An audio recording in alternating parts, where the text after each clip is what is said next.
Oke, halo guys, welcome back to Korea Remit bersama orang Korea yang medok.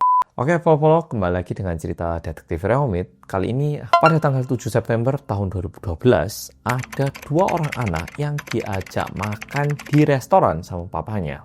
Tapi setelah dipikir-pikir, ternyata anak-anak ini merasa ada sesuatu yang aneh. Kenapa papaku ngajak kita makan keluar pada hari itu? Polo bakal nemu jawabannya di akhir video ini, jadi langsung kita mulai. Oke, kejadian yang mau aku jelaskan ini berawal mula pada tanggal 9 September tahun 2012 pukul 15. Oke, tadi makan malamnya tanggal 7 September, tapi awal mula kejadiannya itu terjadi pada tanggal 9 September tahun 2012 pukul 15.00 alias jam 3 sore. Nah, yang terjadi apa? Pada pukul 3 sore, kepolisian di kota Paju, lebih tepatnya di daerah Geumcheondong, ada satu kepolisian kecil, mereka mendapatkan laporan dari seorang laki-laki yang bilang kalau istrinya ini sudah menghilang selama 3 hari terakhir dan tidak bisa dihubungi. Kepolisian yang menerima laporan itu tentunya langsung mencari tahu apakah istrinya ini beneran hilang atau istrinya pergi ke suatu tempat untuk sementara waktu. Apalagi yang dilaporkan hilang ini adalah seorang dewasa. Namun, karena yang melaporkan merupakan suaminya sendiri, ditambah lagi yang menghilang ini merupakan seseorang yang dewasa dan juga udah lebih dari 1 hari, kepolisian langsung memutuskan untuk mencari keberadaan si istri ini. Bapak yang melaporkan ini siapa dan keluarganya seperti apa tak beritahu. Bapak yang melaporkan kalau istrinya hilang ini merupakan seorang PNS yang bekerja sebagai supir yang menyetir mobil-mobil khusus. Jadi truk-truk khusus gitu, tapi merupakan status PNS. Nah, bapaknya ini udah nikah dengan istrinya dan punya 3 orang anak. Anak pertama lagi hamil, sedangkan 2 anak lainnya itu masih berstatus pelajar. Nah, kembali lagi ke cerita kepolisian tadi, saat kepolisian menerima laporan bahwa istrinya menghilang, kepolisian itu sebenarnya langsung mengecek keberadaan si istri berdasarkan sinyal HP dan juga apakah ada tidak penggunaan kartu kredit ataupun penarikan tunai dari banknya.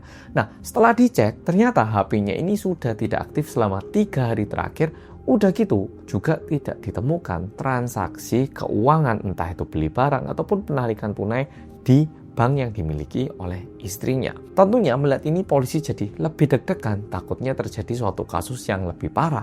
Apalagi tahun 2012 ini merupakan masa-masa setelah adanya pembunuhan berantai yang dilakukan oleh pelaku yang bernama Kang Ho Sun. Nah, by the way, cerita ini juga udah pernah tak bawakan.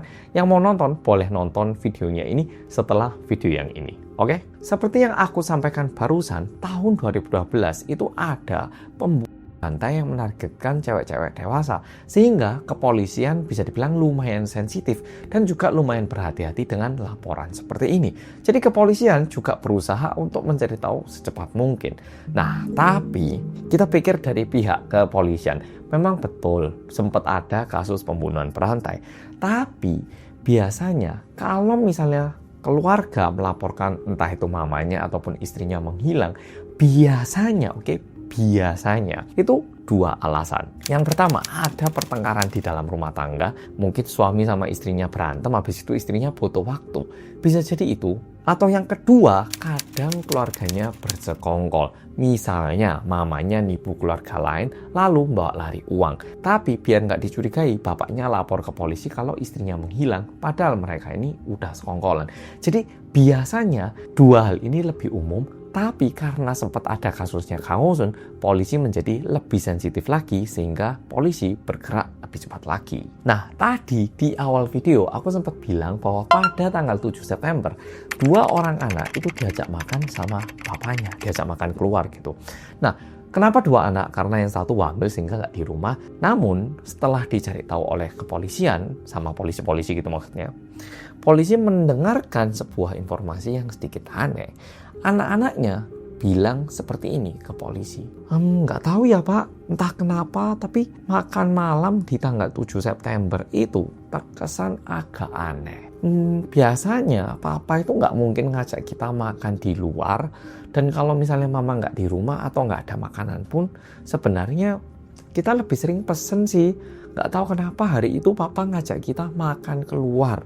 Iya, itu sebenarnya nggak pernah kejadian. Kalau kita makan keluar, itu pasti bareng sama mama. Ya itu sih Pak, agak anehnya. Polisi yang mendapatkan informasi ini akhirnya mulai mikir, sebentar. Kalau misalnya ini betul, dan tanggal 7 istrinya udah mulai menghilang, berarti waktu makan malam seharusnya istrinya ini nggak pulang rumah ya toh? Apa benar sih istrinya nggak pulang ke rumah? Dan polisi memutuskan untuk coba ngecek CCTV yang terpasang di apartemen itu. Dan untungnya apartemen yang ditinggali oleh keluarga ini ada CCTV-nya, dan setelah dicek, pada tanggal 7 September pukul 20.00 alias pukul 8 malam, ada satu rekaman yang menunjukkan bahwa si istri itu naik lift untuk pulang ke rumahnya. Namun, polisi tidak berhasil menemukan video yang menunjukkan kalau istrinya keluar dari rumah. Yang berarti kemungkinan besar istrinya masih ada di rumah. Tapi untuk memastikan lebih lanjut lagi, polisi coba ngeliat semua CCTV yang ada di apartemen itu.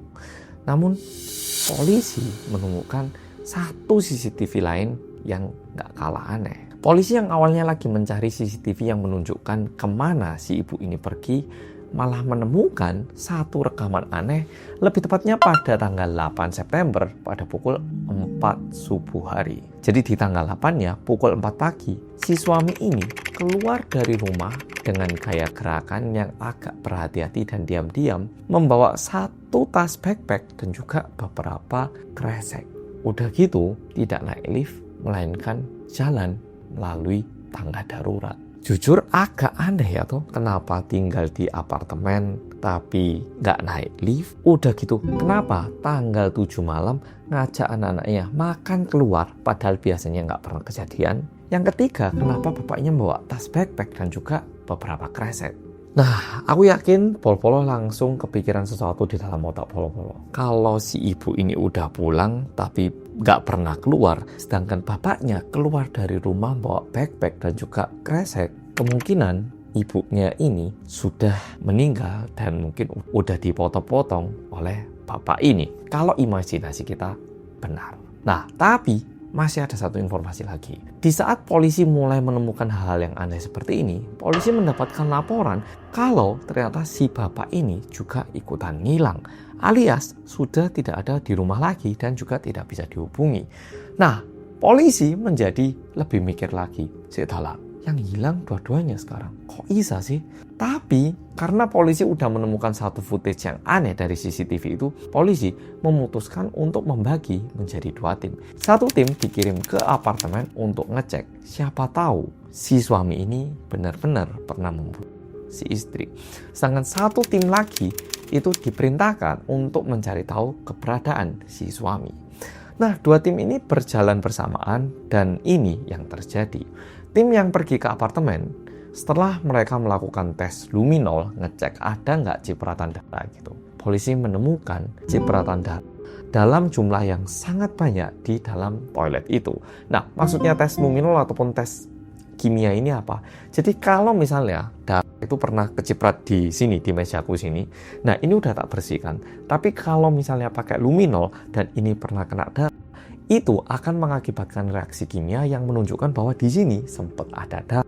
Dan karena polisi menemukan bercak darah sangat banyak di rumah itu, ditambah lagi udah menemukan footage si suami yang bawa backpack dan juga beberapa kresek, polisi menduga pelaku kali ini adalah suaminya sendiri. Untungnya di saat satu tim menemukan bukti seperti ini, tim lainnya lagi berhasil men-tracking keberadaan si suami. Polisi mendapatkan informasi bahwa mobil si suami ini terlihat di kota Gwangju. Dan tidak lama setelah itu, pada pukul 14.10, polisi mendapatkan laporan lagi bahwa mobil si suami ini ditemukan parkir di kota Icheon, dan polisi langsung pergi ke tempat itu. Nah, ini ditemukannya pada tanggal 10, oke.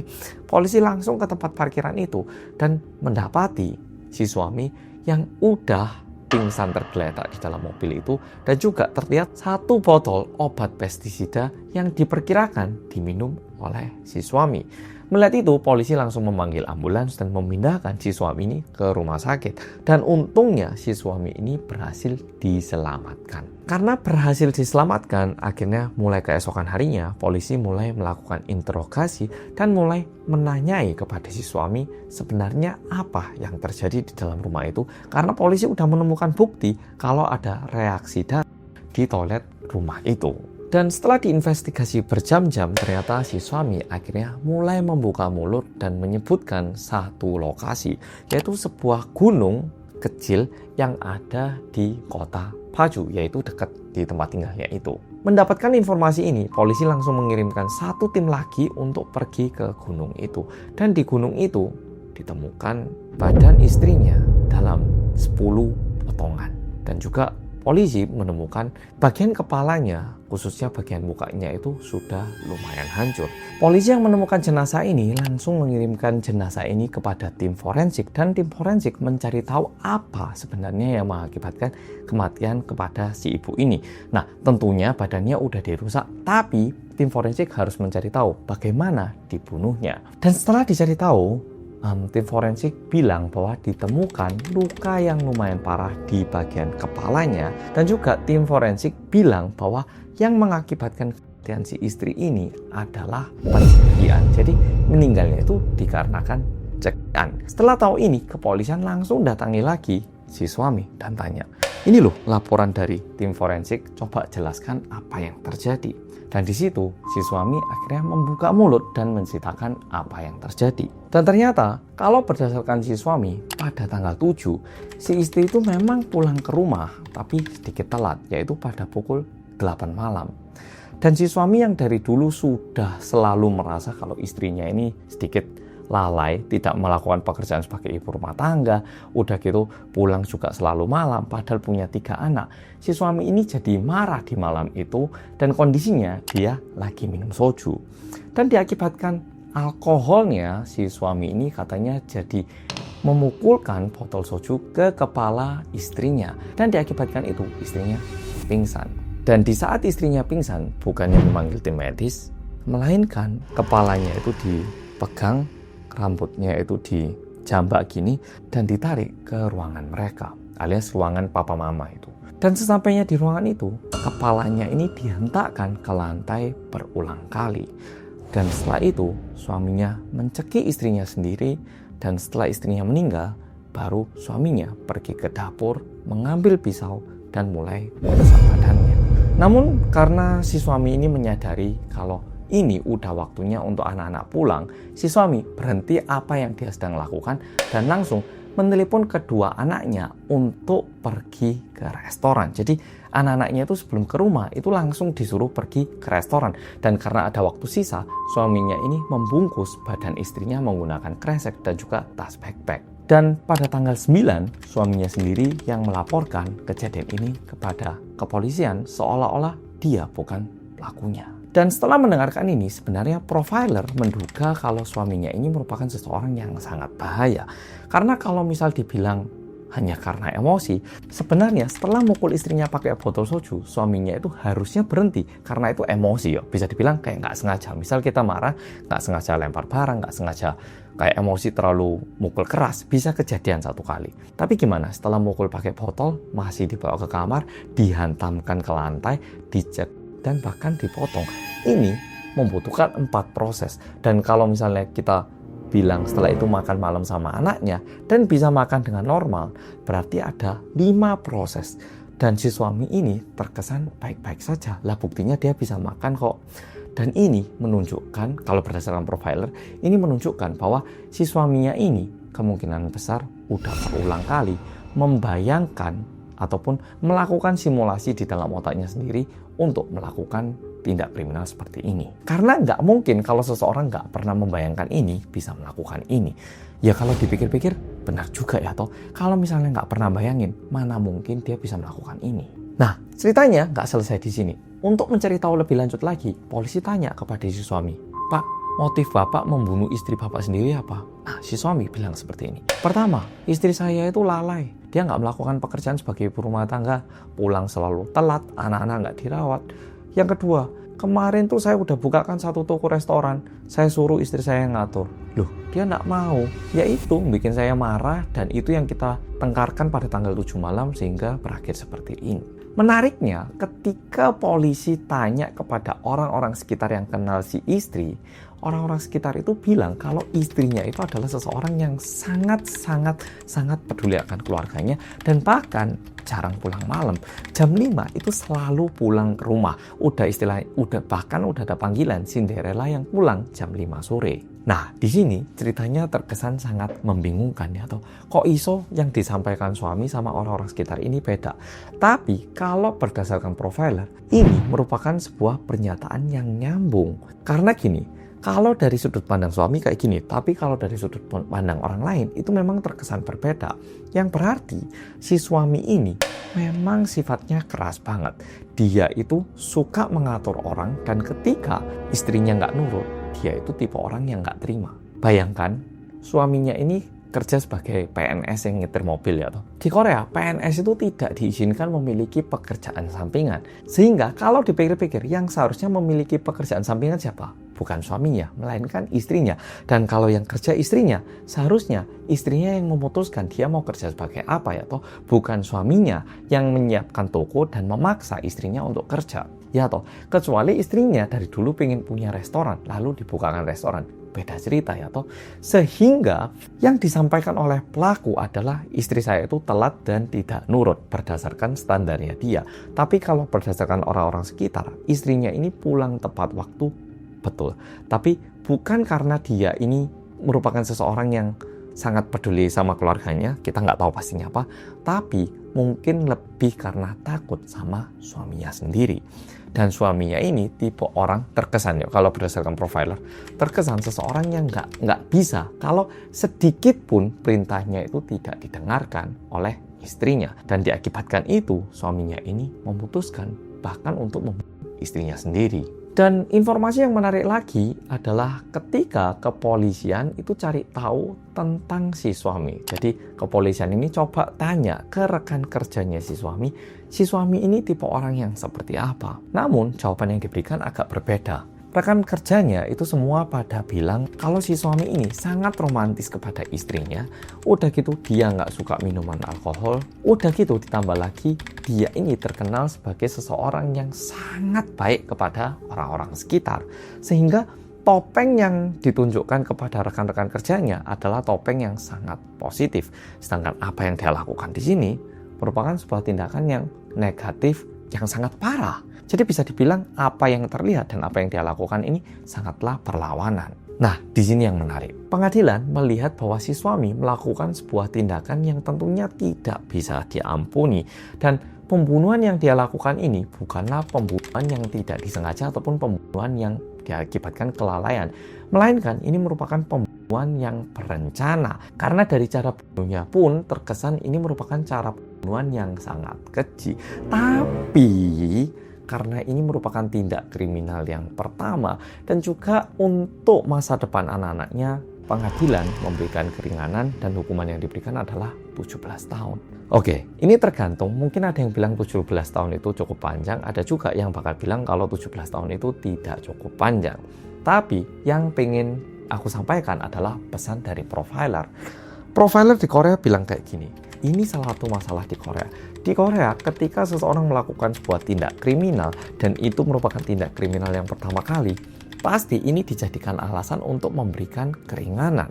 Padahal kita kan tidak bisa memastikan ya toh. Kalau misalnya waktu SMA dia tidak melakukan kriminal tapi suka melakukan hal-hal yang tidak benar, apakah bisa dibilang ini merupakan tindak kriminal yang pertama?